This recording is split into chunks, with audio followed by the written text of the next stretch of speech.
the lecture computer there. So today we're introducing Vensim. Vensim should be on all of your machines here, and you can download it on your local laptop as well. So all this info is online on the Canvas site. It's in the slides as well. If you were to go to the Vensim webpage, you should be able to find it pretty easily. So if you're downloading on your laptop, you can find the free download link to Vensim PLE Personal Learning Edition. It's a student edition from the website. You select the latest version, which is probably still Vensim PLE 6 and above. Select your operating system. Make sure you uncheck that subscribe box so they don't spam you. But I think you do have to put in an email address to them to send you a download link. Then you can download that, and then again, all these stuff is also available on Canvas. Well, I'm going to go through sort of a tutorial of how to get started in Vensim. Also on Canvas, I've linked a video tutorial where I sit there and actually go through the basic start for a project. And I was kind of surprised. I recorded that last year in February 2019, and since then, the YouTube version, which is like not the version that's linked from Canvas, has gotten like 1,200 views. So apparently a lot of people are out there looking for Vensim tutorials. So that's available and hopefully useful. So the screenshots so if you're interested, you can start Vensim on the local computers. If you were just to hit like the Windows key and type in Vensim, then it should pop up, Vensim PLE X64. And if you start it, you should see a window like the one that was in the PowerPoint. So it looks like this. It just starts out with a blank slate. When you start it on your computers, if you install it on your laptops or your computers at home, you'll have to like register, and there's a process for that, which I diagram. If you go to the like how to install Vensim Canvas page that I put under the course information, it tells you how to go through that. But basically, you have to check like educational version, and you don't fill in anything for the serial number, but you do put your name in, and then it should leave you alone. And it's not like time limited or anything like that. You just have to guarantee you're only using it for educational use. This is a software package. This is version 8, actually, all the way up to 8, that is used commercially. So this is something that there are shops out there, be they in business or in strategic planning, that make use of this software package. So it is something that afterwards you can put on your resume or your CV. It is kind of an interesting skill to have available. So feel free to start Vensim and follow along with me. So this, like I said, is an earlier version, but basically all the components are there. So this image was actually taken from Craig Kirkwood. It's actually a faculty here at ASU, emeritus faculty, I think now, over at WP Carey. And they also use Vensim for some WP Carey classes. And so he has a whole tutorial here, and this I think was actually a shot taken from his tutorial on an even older version of Vensim than some of the shots we'll see in this presentation here. But still, all the basic things apply. Things might have moved slightly, but that's another resource that you have available. All right, so you open up Vensim. Primary uses that we're going to do in this class is for drawing these causal loop diagrams. You can go all the way to drawing the stock and flow diagrams and simulating them. And if you'd like, when we get into stock and flow diagrams, you can do all of your building and analysis inside Vensim. I transitioned to Insight Maker for that, primarily in my class examples, just because it seems to me that when you're first learning this stuff, that Insight Maker is a little easier to pick up than doing it all in Vensim. But some people really like to stick in Vensim. Also, especially for like the Mac version, sometimes Vensim can be a little flaky, so you have to make sure you're saving your work because it can just die. Hopefully, in the version 8 that you've got now, that's kind of fixed a little bit, but that's another reason why Insight Maker is a little nice, because everything's stored in the cloud, and so it's easy to access. You just open up a web browser, nothing to install, and you don't have to worry about your work, not being saved. But so we'll start this week just focusing on causal loop diagrams, but it does allow in general for all this dynamic simulation. So it is a very powerful tool. So if you open up Vensim, the main things we focus on initially are up in this ribbon up here, this toolbar. So variable, arrow, and loop annotation, these are things that we'll use when drawing these causal loop diagrams. And so these are our nouns and phrases we put into our causal loop diagram. The arrow here, these are our causal links, and we can label them plus or minus. And then this comment, those are the loop annotations, where you can say this is a balancing loop, a reinforcing loop, positive, negative, and you can add an additional comment, like this is the hunger response, that sort of thing. And so these are our main tools, so make sure you identify those when you open up Vensim, this variable, arrow, and comment that are right up there at the top. The other useful tools is there's a delete button here, so if you hit that, you'll be able to go into delete any other element that you've drawn. And if you flip over, sometimes you want to move or resize.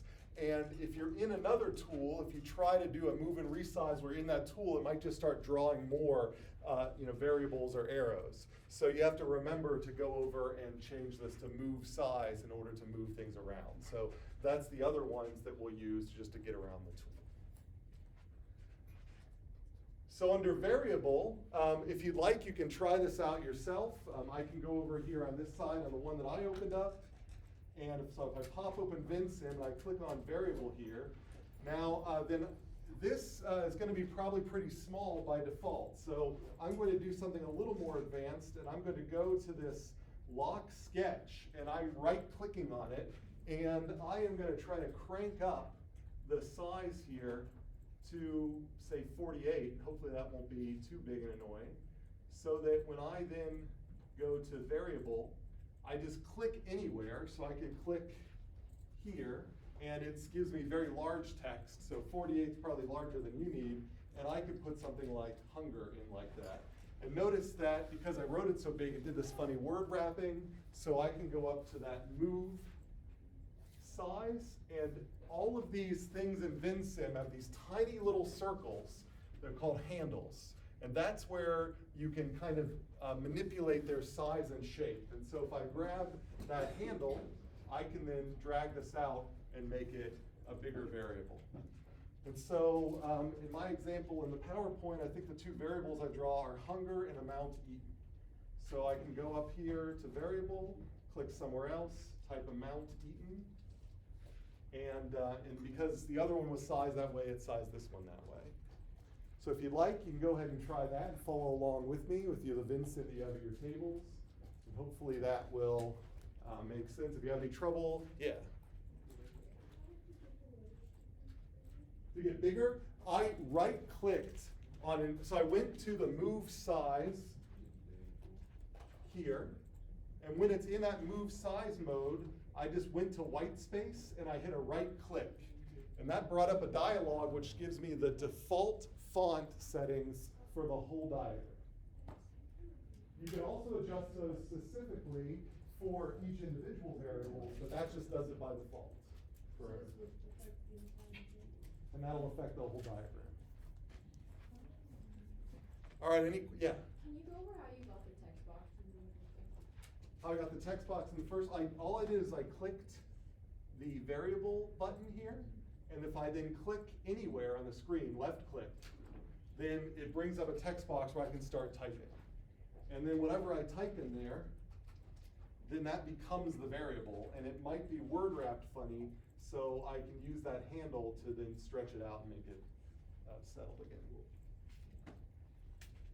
So I'm going to delete this extra one, so that gives me a chance to practice. I hit this delete button, and I go down here and I just click on the thing I want to delete, and it's gone. So that's how I create variables. And so I am just reproducing. So if you were to go back and look through the slides, I'm just reproducing these steps here. So click the variable sketch tool, and then click anywhere to create a new variable. Repeat as needed. Click on an existing variable and hold to drag to move or release to rename.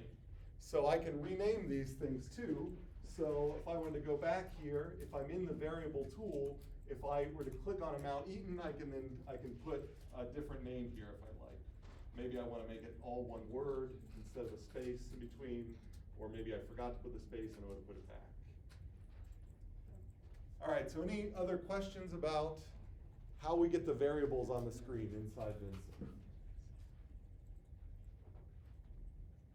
Pretty clear. I'm just going to glance back, see signs of progress here. I even see at least one case of the assignment like almost being done. So that's good. So it looks like we're in good shape there.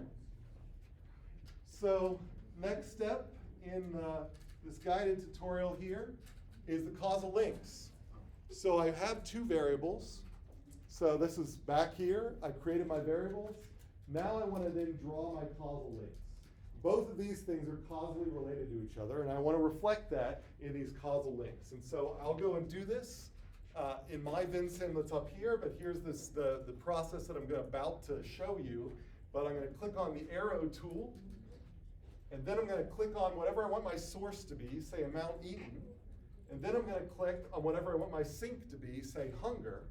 And then this handle that shows up, I can drag it up and down to change the radius of this curve. So let's see that. If I go over back to Vensim, click on the arrow, I'm going to click on amount eaten, and click on hunger, and it draws a straight line in between them, but it has a little circle between this handle. And if I grab that handle, I can drag it up or down, and I can make that aesthetically however I'd like it to look. And so that's one link. I'm saying that amount eaten affects hunger. Notice there's like kind of a lot of white space there. I can play with other aesthetic things, like if I go to this move size, maybe I take the hunger box and I make it a little smaller. And maybe that then closes that gap a little bit. But that's just aesthetics. And then if I want to go the other way around, then I can click on hunger with the arrow tool and amount eaten, and then drag that back down. And so I've got my little feedback loop. And we will label these, plus and minus, here shortly. But right now I just wanted to get the links drawn. Any questions on getting those links? Can you do the arrow again? The arrow again? Yeah, so I'll delete these and draw them again, and maybe I can actually change the width of the lines here. Arrow color? No, all right. So if you want to delete your arrows, you have to click on the head of the arrow with the delete tool. All right, so I'll do that one more time. I'd like to create a causal link from amount eaten to hunger. So I click on the arrow tool, then I click on amount eaten, then I click on hunger, and that creates the arrow. And then I can grab the circular handle that shows up in the middle of the line and drag it around to create that nice arc. And then to do the other arrow, I just do I'm still in the arrow tool, so I can click on hunger, go to amount eaten, drag the handle, pull it down, and then I've got that drawn there. Any questions about that? All right, good. So next step here, that's just following these instructions here, is I would like to then add a polarity and potentially change other aspects, color or whatever, of this arrow. So I can still use that arrow sketch tool, but if I right click on the circle, the handle, then I get edit options, and that allows me to annotate these. So I'm going to go back to my example here, and when I'm in the arrow tool, so up here I'm in the arrow tool, up there, the tiny little guy there, and then if I go down and I right click on this link, then it gives me a bunch of options. And these options say like whether it has an arrowhead or not, whether there's a delay mark, so if I were to check on that, and then click OK, then it will add a little delay mark up there at the top, those two little parallel bars. And then it allows me to add those polarity annotations. So if I right click on this, I'm going to get rid of that delay mark maybe, or maybe I'll leave it in, what the heck. So I'm going to leave that delay mark in because it takes a while for my food that I've eaten to alleviate my hunger. And so I can then change the thickness of the line if I want to make it a little easier for you guys to see. I can make a polarity. So what should the polarity be here? So I've got a link from amount eaten to hunger. So as amount eaten goes up, what happens to hunger? It goes down. So that's an opposite relationship. If amount eaten goes down, hunger will go up. So I would want that to be a negative. So under polarity, I select negative here. And I could instead, if I don't like the plus minus convention, it's got the same opposite convention. So instead of doing a negative, I could do an O for opposite. So in some communities, that's more conventional. If you want to put your own letter, you can also choose that. But we'll primarily use plus minus or same opposite. So I'll just select O for opposite, but I could select minus, that's fine too. If I wanted to make sure that that font was a little bigger, then I can go into font and I can adjust the different features of the font here. So I'm gonna leave it as it is for now. And then I can select things like, do I want the mark to be on the inside of the arrow or the outside of the arrow? So do I want it to be on the handle, in the middle of the arrow? So I'm gonna say put this on the outside of the arrow. And then because this is an opposite, then maybe I will change the color from blue to, say, red. Or if you're red-green colorblind, you could choose whatever opposite seems like it resonates best to you. So I'll use red because that's kind of conventional. And then if I hit that, then I see that I get a giant O because it defaulted to that 48. Maybe that's a little too big. So I'll crank that down. So I'm gonna just right-click into this again, go to font, and change it to maybe 24, maybe even 14. The polarity is O. The polarity is O for opposite. I could instead use minus. So maybe I'll change that to minus if that seems to make more sense. And maybe I even want, you can do, again, to make these things, I'm never gonna penalize you on your color choices or anything like that, but if it helps you, you can go through and change the font of the little annotation. It's this tiny little subtle minus sign here, but I made it red as well. So I've got a red arrow and a red annotation indicating an opposite relationship. So let's say that I also want to annotate this one. So as I get hungrier, what's going to happen to the amount eaten? As hunger goes up, what happens to amount eaten? Does it go up or down?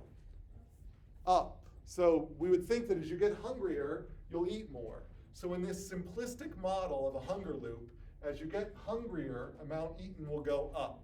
So this is a positive. So I'm going to annotate that link with a positive. So I just right-click again to bring up this. I can indicate a positive here. Maybe I'll change the font so that it's blue, just to match the line. I might change the font so that it's 14-point font. And I'll also do on the outside of the loop. And in this case, I didn't make the line any thicker. Maybe I should on this screen. So I'll make the line just a hair thicker. And so now I can see I've got a nice blue plus there and a red minus there. All right, any questions about those loops, creating the annotations on the links?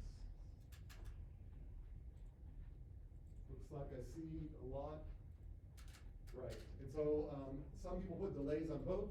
Any other question?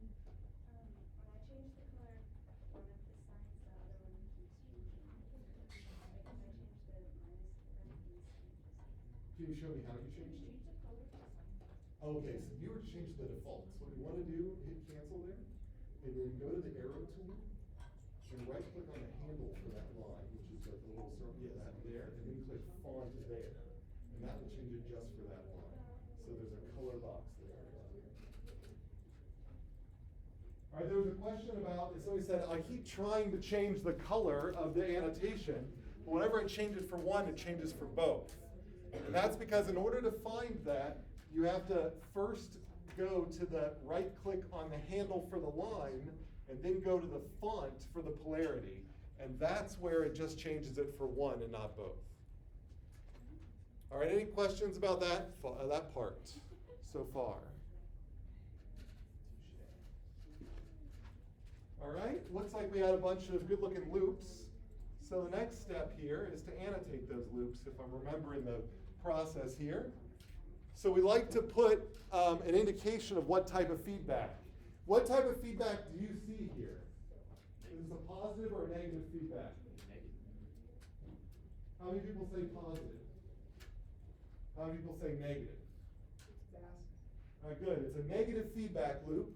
Not necessarily a bad feedback loop. It's probably good that you eventually get rid of your hunger and don't just eat continuously, right? So we would like to indicate that so that if you weren't looking really closely, you could see that this was a negative feedback loop. So I'd like to put in a comment here that shows that this is a negative feedback loop. So I'm going to pop over and use this loop annotation, which is this comment button that's up here. So if I go back over to my Vensim, if I click on comment, which is up here, it's got the little thought bubble, or the little speak bubble in there. I can click anywhere to put a comment. I'm just going to put it right in the middle of the loop. And it's not smart enough to know that I'm in the loop, and it's not going to calculate all this stuff for me. So I have to do, it's arbitrary. I have to do all the work for it. So I go up here and I say, what type of comment do I want? And it says, like, it's got examples of clear box, up triangle, loop clockwise, and whatever. Here, I've got a counterclockwise loop. So I want to say I'm going to do this as a loop counter. And under color, maybe because it's negative, I'll make it red. And then under comment here, this is where I could put words. Like I could put a plus or anything, but down here under graphics, this is where I can put an image. And so rather than me putting, I could put words here, like I might say hunger control. It keeps asking me if I want to save. It's a good idea to save, especially on a Mac, because the Vensim, I found at least on a Mac, it crashes very, very quickly, very easily. But under graphics, I'm going to go to image, and it's got a wide variety of images that I can use. And so I will select a minus, but you can use whatever you would like. If I click OK, then I get this little loop annotation here.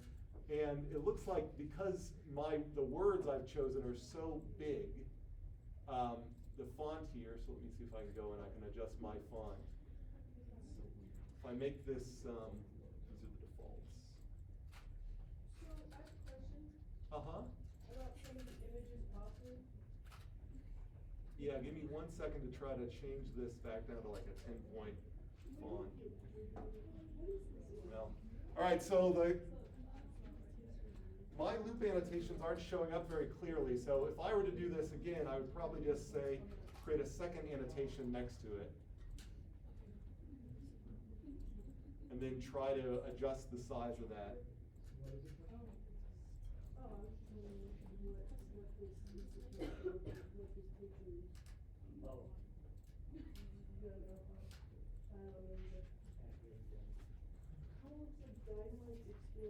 Oh, so there's some questions about the interpretations and his history behind some of these pictures. So yeah, there's a wide variety of annotations here, which you could use if you think they're helpful for the viewer. I think I would recommend the ones that we're mainly going to focus on are the ones that have clear interpretations, like negative feedback, a positive feedback. This balance is a negative feedback. This snowball is a positive feedback.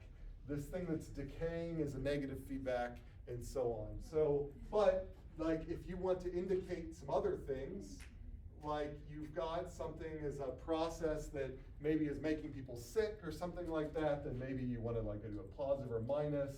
If you've got something that oscillates, maybe you want to put this clock, looks like a grandfather clock, or this guy, which looks like a growing oscillation. So there's a bunch of different ways you can annotate these things. Remember, these things are just supposed to help the reader quickly process your loops. Because in the end, what's interesting is not the individual variables, but how the loops interact with each other. So you want the loops to be very quickly identified and then contextualized by the reader. So that's how we added, notice, so in this case I added 2 loop annotations. One that gave me this nice loop, and then the other one that gave me this little hunger control link. So that was one comment block, and that's a second comment block. This one has no image, this one has an image but no text. Can you do the one? The one with, which one, sorry? Yeah, that one. This one here? Yeah, so if I were to delete that one and re-add it, so I just go to comment, I click, left click in the middle, it brings up these comment options. So I'll say loop counter, which is up here, and that's a loop counterclockwise. I want the loop maybe to be red, and then under an image, maybe I'll choose, and this time, maybe I'll choose a different negative feedback picture, like this balance here. So it's a balancing loop, so I choose a balance. And then if I want, I can make this bigger or smaller. Any questions about that? Everybody feel pretty good about drawing a simple loop there? Can you Yeah. go over how to get like the plus and minus on like the different arrows? On the arrows, yeah, so that, if I go back to arrow, the arrow tool, once I have the arrow, I right click on the handle, that's the little circle in the middle of the arrow, and then that brings up this selection box here. And under the polarity box, that's where you can select plus, minus, same, opposite, or other. And under font, you can grow those and shrink those and change their color. Any other questions? Those are the basics of getting these causal loop diagrams, which you're going to do an exercise today for the back half of class, where you'll basically be drawing one that I give you and then annotating all the links, which I won't give you, and then coming up with your own for the second part. All right.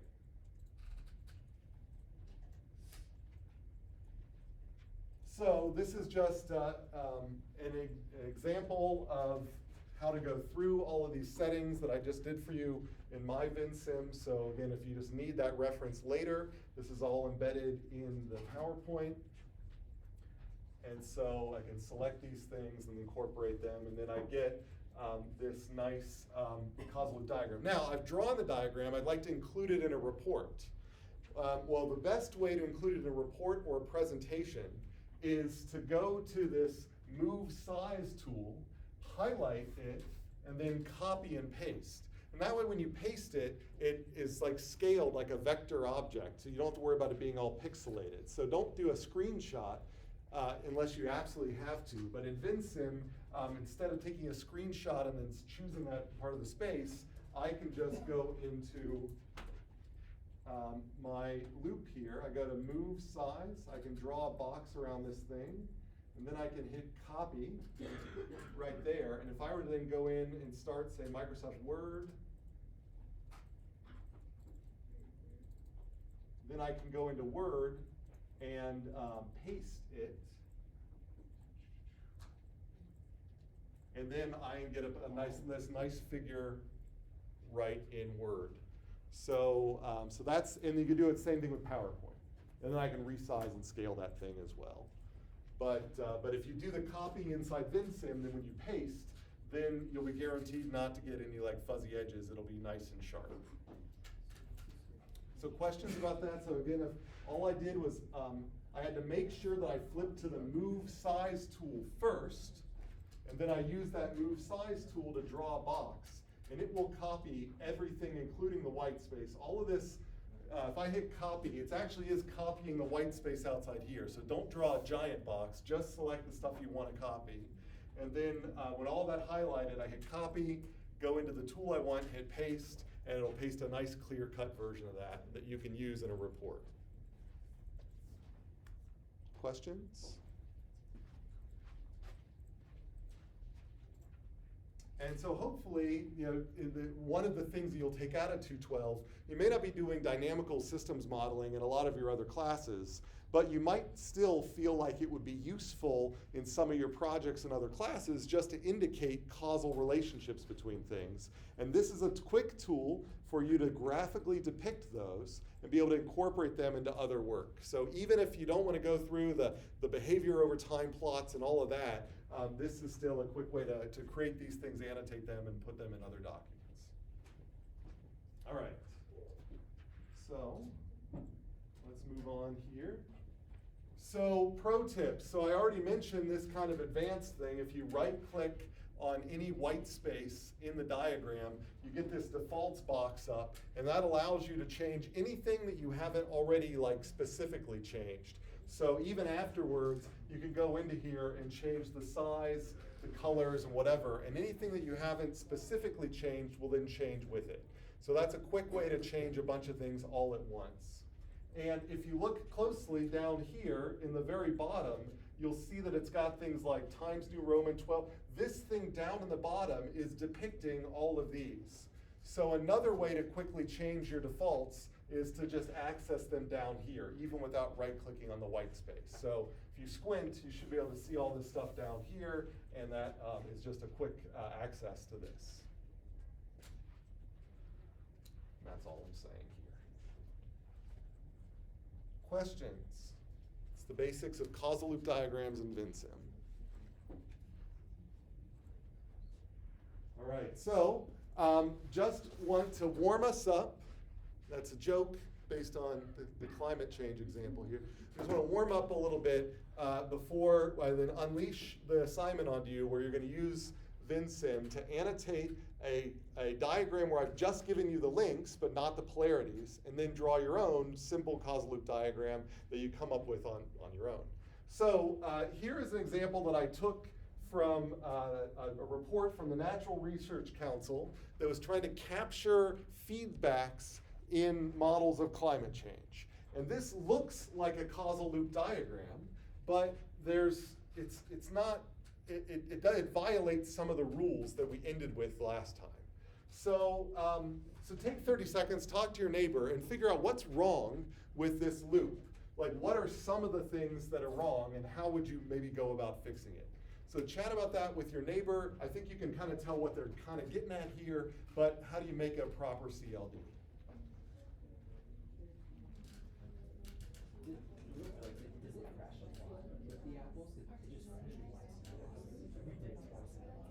I don't know what determines it, because sometimes I'll go for a long amount of time and it'll be fine, but other times, like, yeah, so I just make sure the first thing I do is save, and sometimes I feel like once you save, it actually is a little more robust for some reason.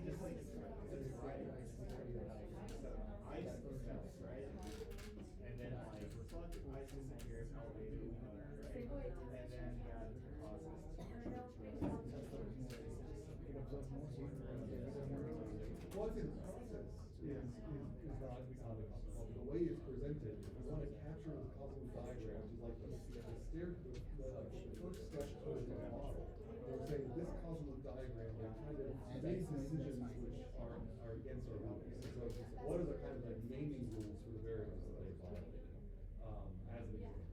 So does it make sense that these things are sitting in a variable position? Because and if not, then why not?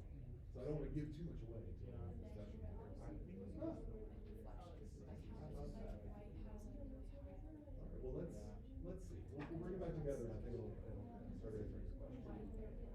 All right, let's bring it back together. So are there criticisms of this diagram? So I'm not saying that the process is wrong. I think that the basic idea behind what they're trying to depict is right, but as a causal loop diagram, what conventions are they violating?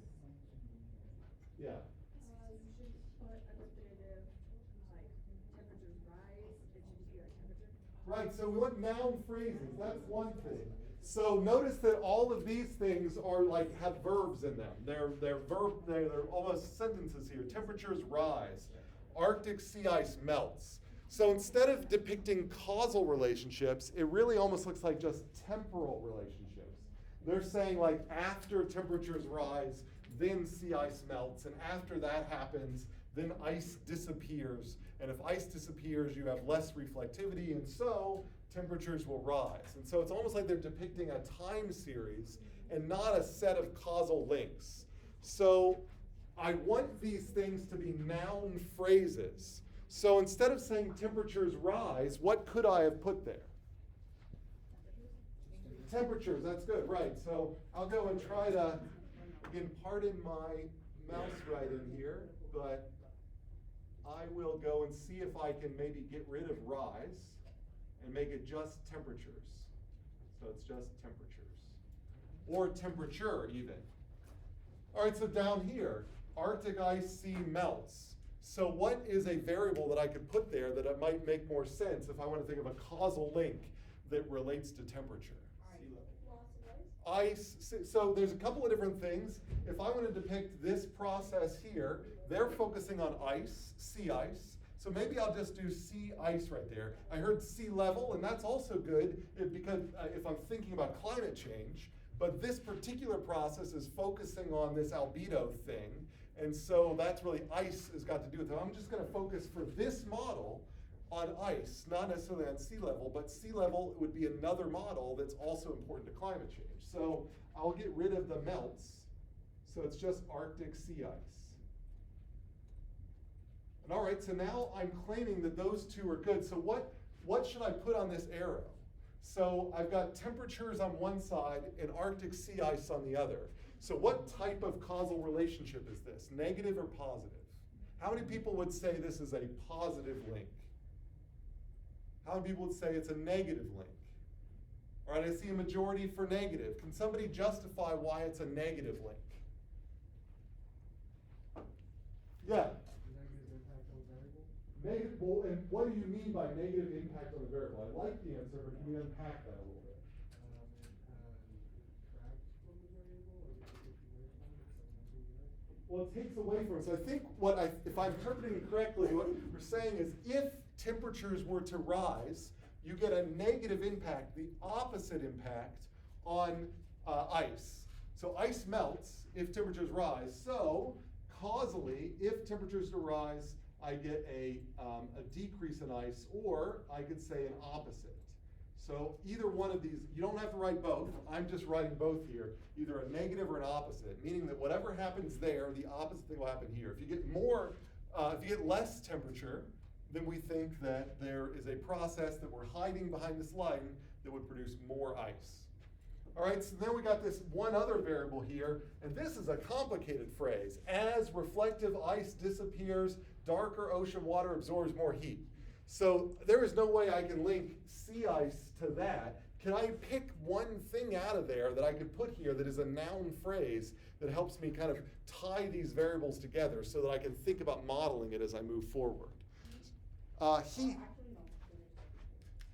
Well, that's one candidate. I'm willing to say, this could be one thing here where I could put heat, as in the heat that's stored in the ocean.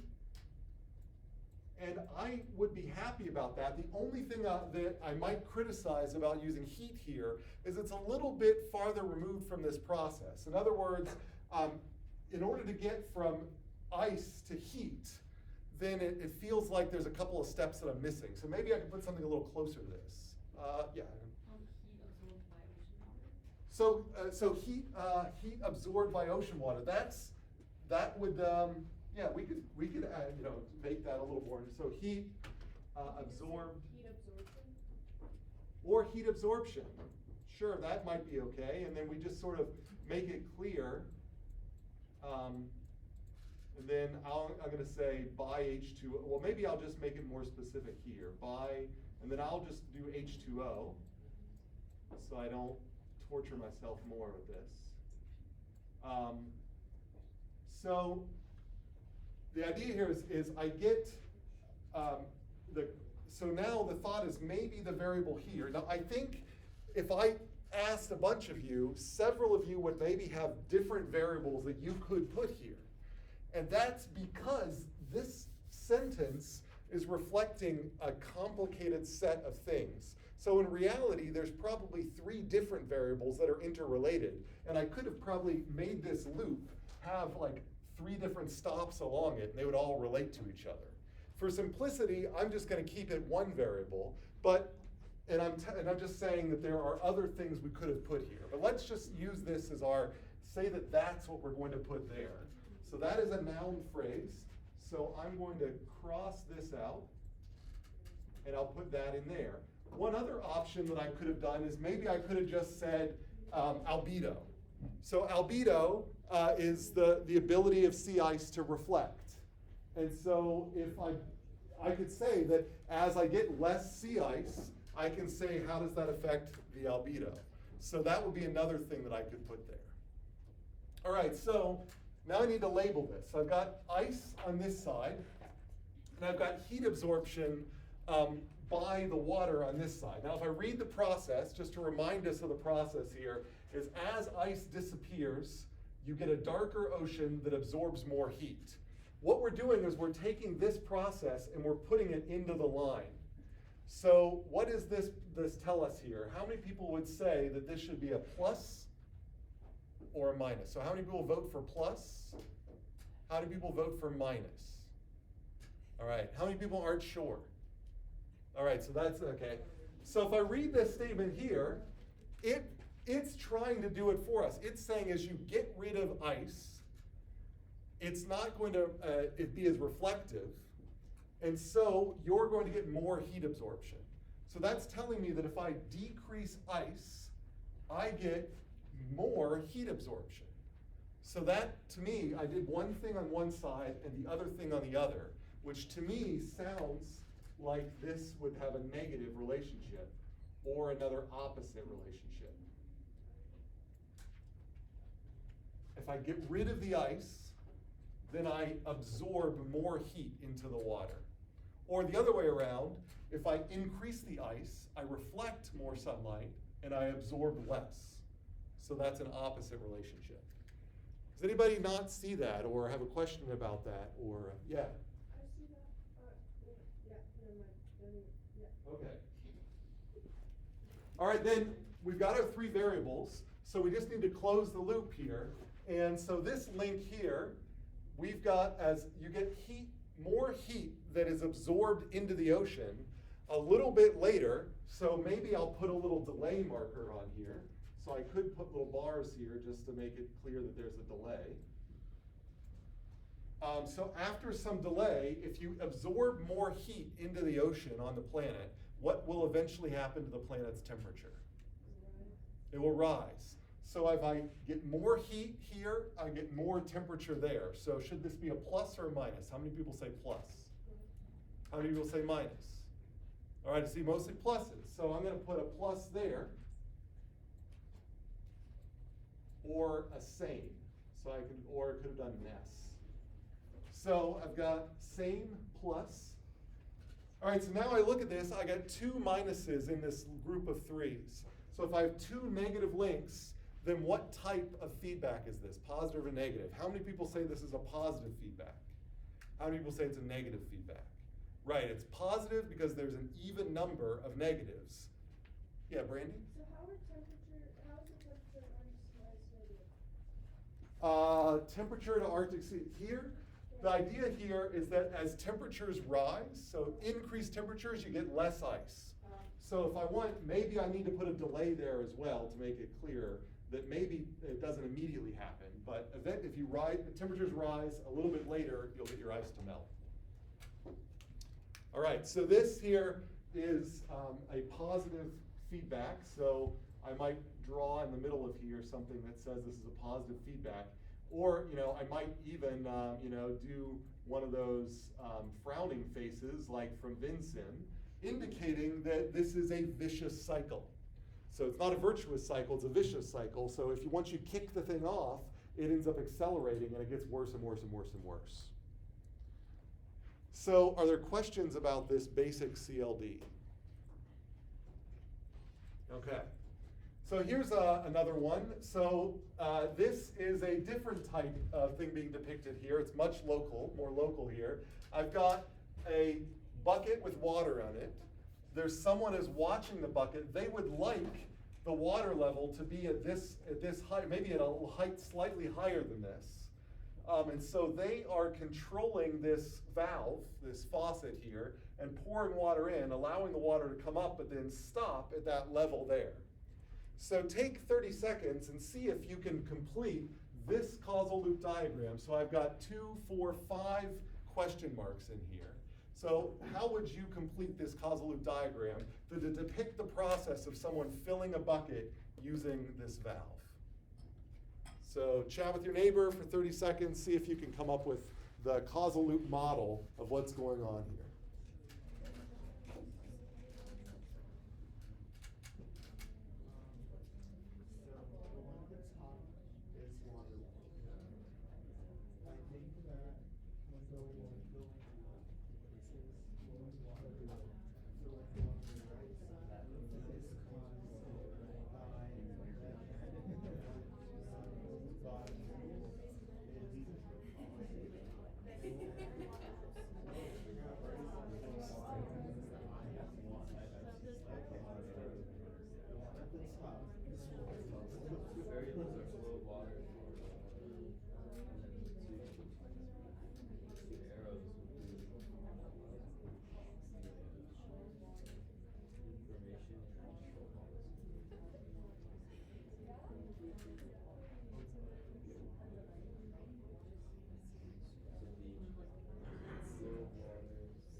All right, let's bring it back in.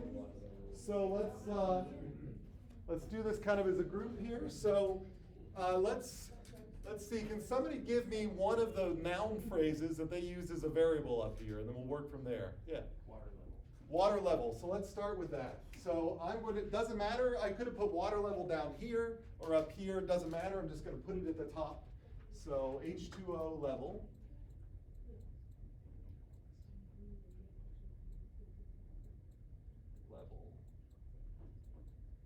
That's what I'm putting for this here, this question mark. All right, if that's water level, then what might I put down here? Any guesses?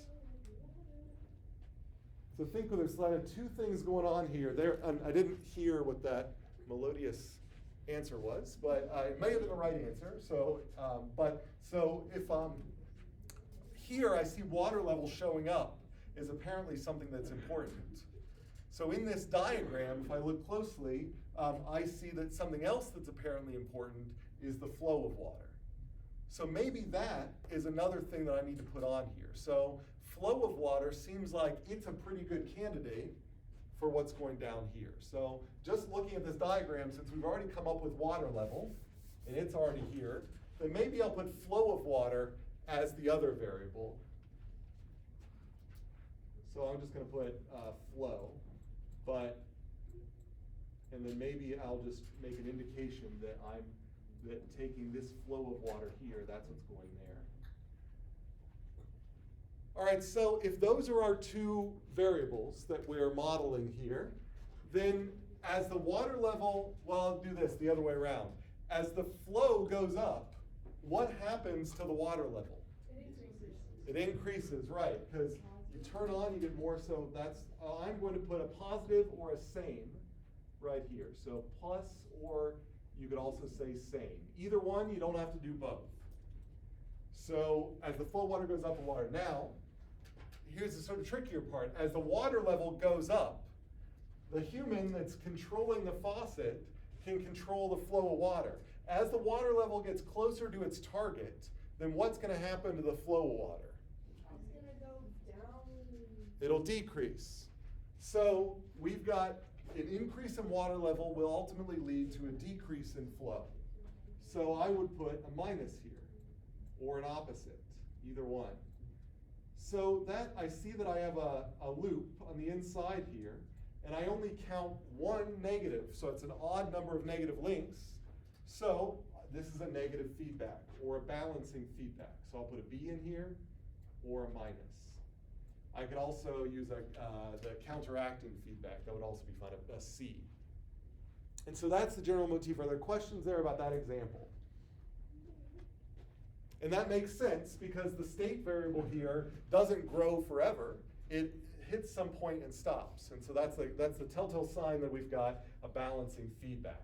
And so generally all balancing feedbacks are going to look kind of like this. You're going to have a state variable, a level at one point. I drew ours of a top, but this one is down here.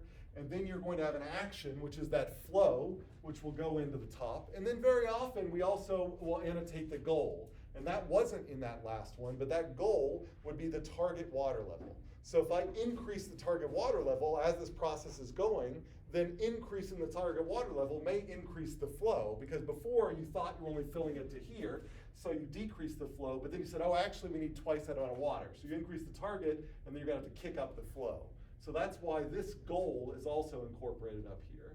And so these processes generally will be drawn in the stock and flow diagrams like this, and in causal loop diagrams like this. So nearly any balancing feedback loop will probably have these components. You might be able to break the action up into multiple parts. Like you could imagine breaking the processes going down in your brain into multiple parts as you see what happens, as your sensory processing, cognitive processing, the actions of your muscles. So that could be multiple stops along here, but ultimately it's just sort of implementing one action, which is the flow of the water. And I could do the same with a causal loop diagram like this. Because I want to make sure we have time in class to work on things, I'm going to skip this example. Or kind of do it quickly. I will say that one thing I don't like about this example is a variable shows up in two places. Now they did that because they thought it may make it easier to illustrate there's kind of different processes going on here. But the downside of that is it makes it look like maybe there are more loops here than there actually are. So if we were to go through all this, we could say things, maybe we can do it quickly. As population goes up, what happens to the births? They also go up, so I'll put a plus. As births go up, what happens to the population? Goes up. So we have a positive feedback. So unchecked, that loop is going to cause population to grow just more and more and more. But as population goes up, what happens to food supply? How many people say increase? How many people say decrease? All right, food supply goes down. But now, if I forget that I put a minus there and I say, as food supply goes up, what happens to deaths? As food supply goes up, deaths will go down. That's right, I saw a couple of thumbs down. So, that is meant to be a minus. And then, and also as food supply goes up, what happens to births? Go up. And then we already established from this top one, as births go up, population goes up. And then it makes sense that as deaths go up, population goes down. So if I look through here, I can see that there is an additional loop down here, which only has one link, which is a negative feedback, or one negative link.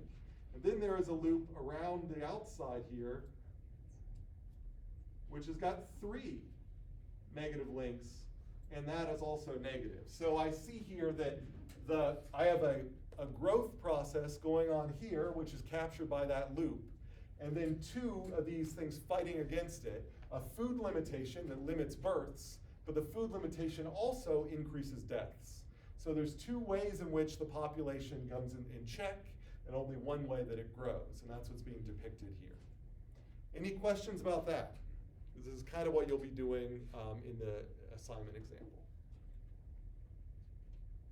And then you could imagine adding a bunch of extra feedbacks. Questions about any of that? All right, so for today, for the rest of the class, we're going to I'll distribute an assignment, which we'll do in Vensim. And so Taha and I will be around to help you with that.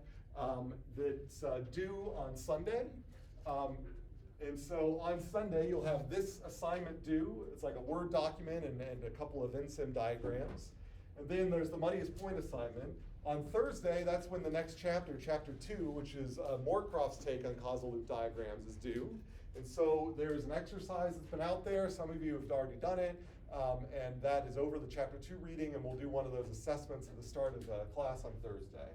So reading assessment again on Thursday, and this stuff is due on Sunday. So you've got now until Sunday. Quick background, I used to be able to give this assignment without this background, but then people started not identifying with it.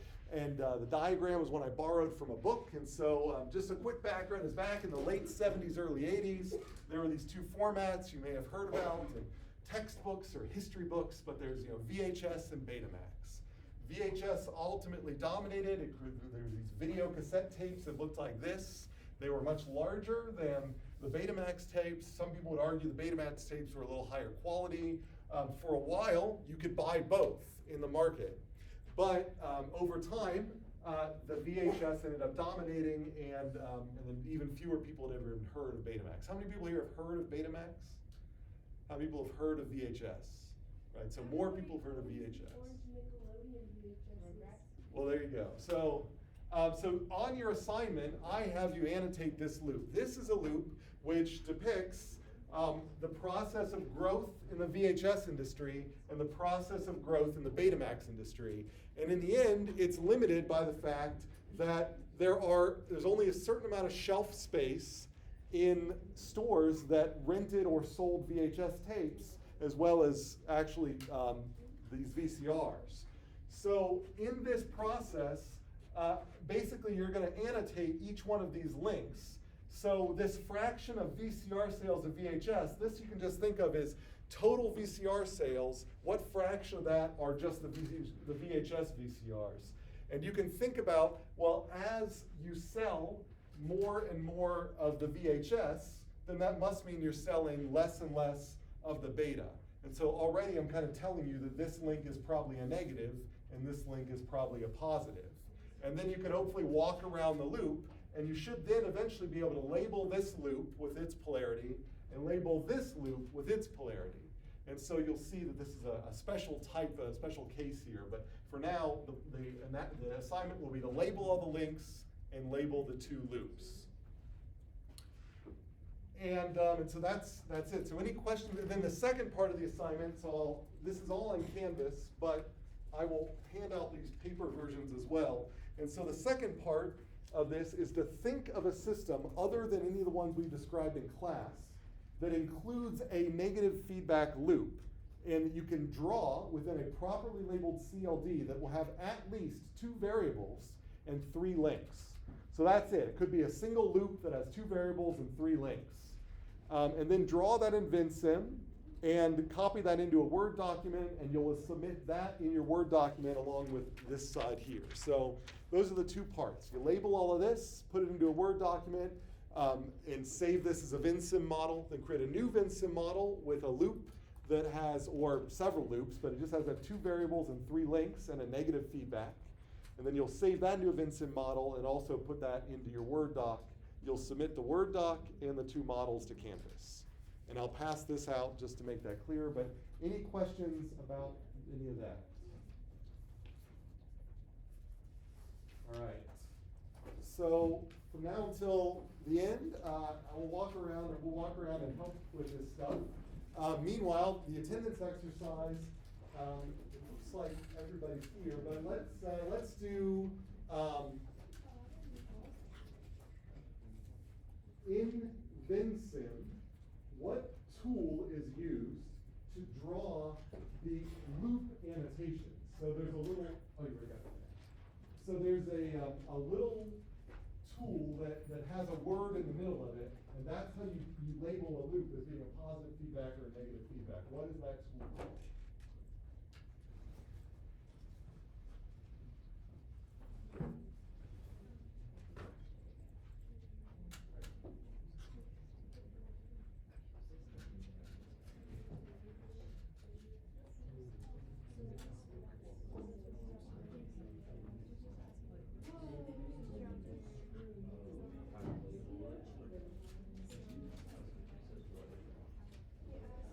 And I've got returned assignments here, so I am going to brush up on names and try to pass these back. If alternatively, well, I'll do that first, and if for some reason I miss anybody or you need to leave, then I've got your assignments up here. Did I not get one to you? Sorry.